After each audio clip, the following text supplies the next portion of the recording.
से जो भद्र व्यक्ति आज कहते नवीन बाबू को विषय रे टिके सम्यक धारणा रखा गला अदिनिया वर्षा जितेबले लोके चाषी माने मुंडे हाथ देते जितेबले विरोधी दल नेता प्रोग्राम बाहर कले जे मु जीवी गंजाम जिला को मो निर्वाचन मंडली की सही दिन राति माननीय मुख्यमंत्री श्री मोहन चरण माझी प्रोग्राम स्थिरीकृत कले। दलर वरिष्ठ मुखपात्र गणमाध्यम संयोजक डॉक्टर लेनिन महांती एवं रंजिता मैडम उभय प्रांजल बुझेदेले। मु गोटे छोटिया उदाहरण केवल आपण निकट रखा चाहे। आज बीजेपी जी गला निर्वाचन रे प्रार्थी थिले श्रीजुक्त नवीन पट्टनायक विपक्ष रे भारतीय जनता पार्टी हिंजली विधानसभा निर्वाचन मंडली रे सी मु जानी सी केते दूर हिंजली की चिन्हिचंती जानिचंती वर्तमान एई भलिया आज भलिया जो टिप्पणी देइचंती किंतु तार हिंजली निर्वाचन मंडली रो हिंजली ब्लॉक रो पड़ोसी ब्लॉक रे 90 दशक रे मु पंचायत समिति रो यंगेस्ट चेयरमैन थिली।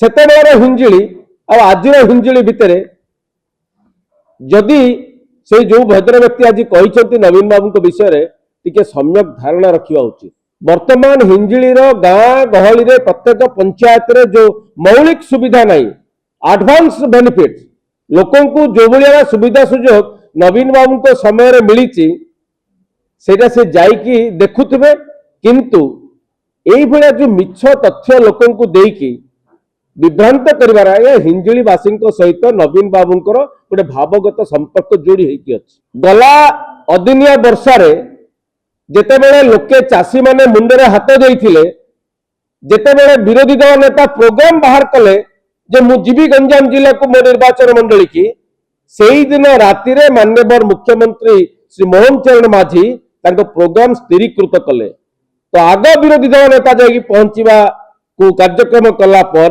तापर मुख्यमंत्री चिंता करुचंती हिंजली जीवाई गंजाम जिला जीवाई अदिनिया वर्षा क्षति होता चाषी मान विषय बुझापी आप देखिले जितेबले से गले गंजाम जिला को हिंजली निर्वाचन मंडली को लोके आसी कांदी कांदी कहले जे आमर केवल तमे ही भरोसा यही भाया जो आवेग भरा संपर्क अच्छी सेठी जो शब्द व्यवहार करछंती आज ये बड़ा दुखदायक। राजनीति रे गोटे स्तर थाए ता तल को अंत खसवा उचित नुह।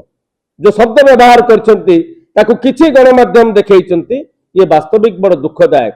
तेणु हिंजली निर्वाचन मंडली रे नवीन बाबू को भलिया संपर्क रखुचंती को भलिया विकासमूलक कार्य करछंती को भलिया रूपांतरण करछंती जहाँकि सारा ओडिशा रा विधायक माने प्रथम हिंजली जाइथिले मां तारातारिणी पीठ एवं स्कूल ट्रांसफॉर्मेशन देखिबा पई। तो प्रत्येक विकासमूलक कार्य हिंजली रु आरंभ होइतिला।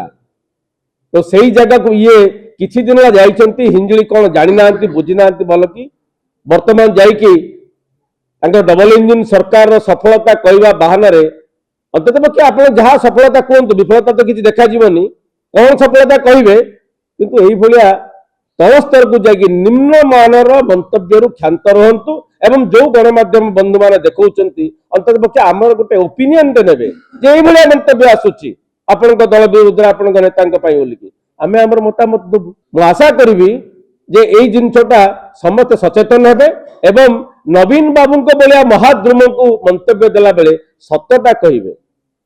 18 मास होला जाइना हिंजलीवासी तुले संपर्क नहीं ये अंतर्पक्ष मंतव्य देवर क्षांत हुआ।